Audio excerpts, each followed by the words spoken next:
I am terribly humbled and terribly in awe of this inspiring group that I stand before this evening. As Joe mentioned, John and Joe have been in different parties, and they each have very strong opinions. I know that surprises you about my husband in particular. But however many differences they've argued over the years, and I'm sure each of them would answer plenty, their friendship endures because some things are just too important for politics. It is so wonderful to be here tonight, and such a relief to be in a place where people debate calmly and courteously most of the time, unlike the loud argument that has raged in our house, our own house, the McCain house lately, as John had fought valiantly with his doctors to try to come to Munich. Some have spoken this weekend about the return of great power competition. There's been plenty of competition in my house this week, and I won. I think many of you are familiar with that side of my husband. He's a tough fighter and a strong, valiant leader, but he did the right thing this time in not coming. He feels deeply about things, about ideals and values, about what is right and wrong, about his friends and those who would do harm to them. He is passionate. He's not easily deterred.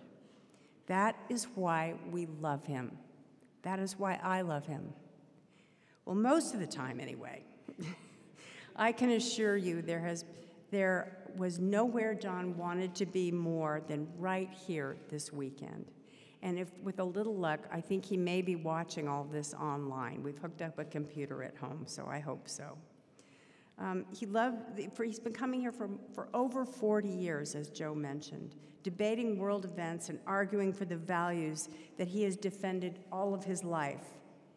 In fact, it occurred to me this weekend that John has been coming to Munich longer than we've been married. We've been married 37 years. He's been coming over 40 now. John especially wanted to be here to receive the high honor that you so carefully bestowed on him this evening. He asked me to join you in his place and to read a short statement from him to all of you. It breaks my heart that I cannot be with you tonight. But as Cindy has no doubt told you, after many public consultations and polite disagreements with our doctors, I was strongly advised not to come to Munich. As you all know, I never second-guess the experts.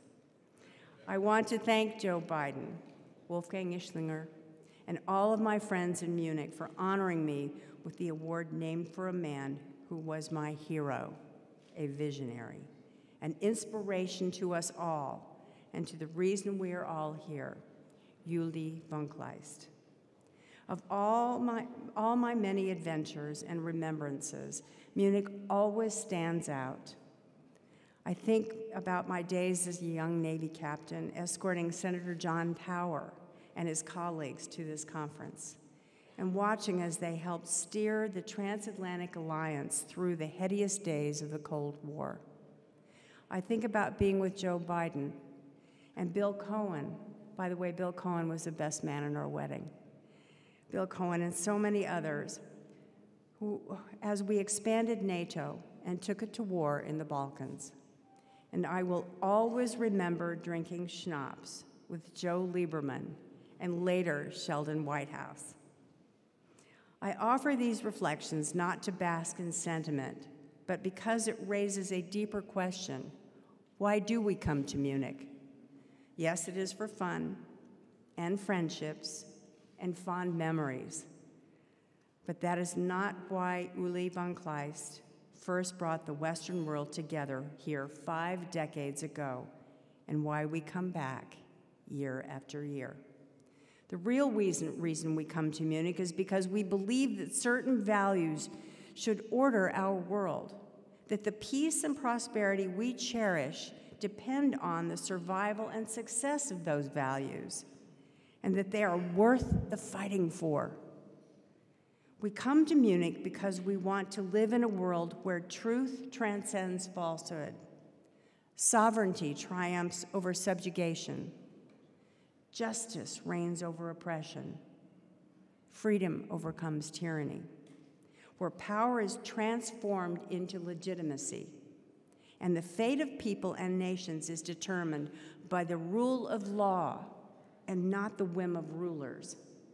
We come to Munich because we know, and we can never afford to forget, that the alternative to a world ordered by these values is a dark and cruel place, where laws and rules and rights count for nothing, and selfish brute force trumps all. But put simply, we come to Munich because sustaining our vision of world order, though it requires wealth and power and realism, is not merely a material struggle. It's a moral struggle. It's about the values that will govern our world. That is why we are allies.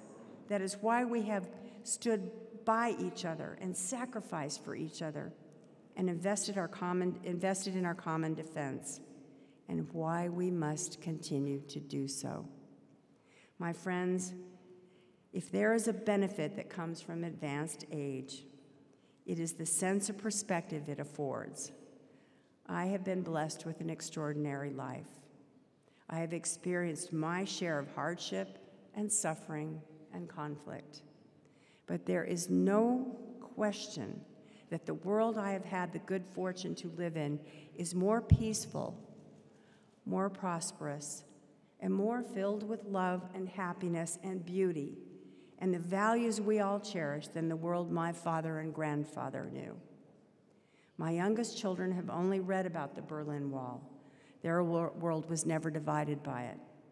Their lives weren't affected by its shadow. But for those of us born before the Cold War or during the Cold War, that blessing was the achievement of a, quote, long and twilight struggle. I remember the enormous sacrifice it entailed, the many brave souls, some of whom were my friends, that gave their lives to secure it. I remember a span of more than half a century when, for all our differences, Americans maintained a bipartisan commitment to the freedom and security of our allies. All together, with our allies, we kept faith with those on the other side of those walls that divided the oppressed from the free. We were confident they wanted the same things we did: freedom, equal justice, the rule of law, a fair chance to prosper by their own industry and talents. We kept the faith, and we prevailed. This is our greatest inheritance, and it did not happen by accident. It was born of imagination and resolve and good service, much of it rendered every year here in Munich. I have endeavored to do my small part to defend the values we hold dear, and I can assure you that the rewards I have derived from this service are far greater than the contribution I have made. I find myself more and more returning to the words of Marilyn Robinson. It has seemed to me sometimes as though the Lord breathes on the poor gray ember of creation, and it turns to radiance for a moment, a year, or a span of life. Whatever your turn your eyes and the world can shine, it shines for transfiguration. You don't have to bring a thing to it except a little willingness to see.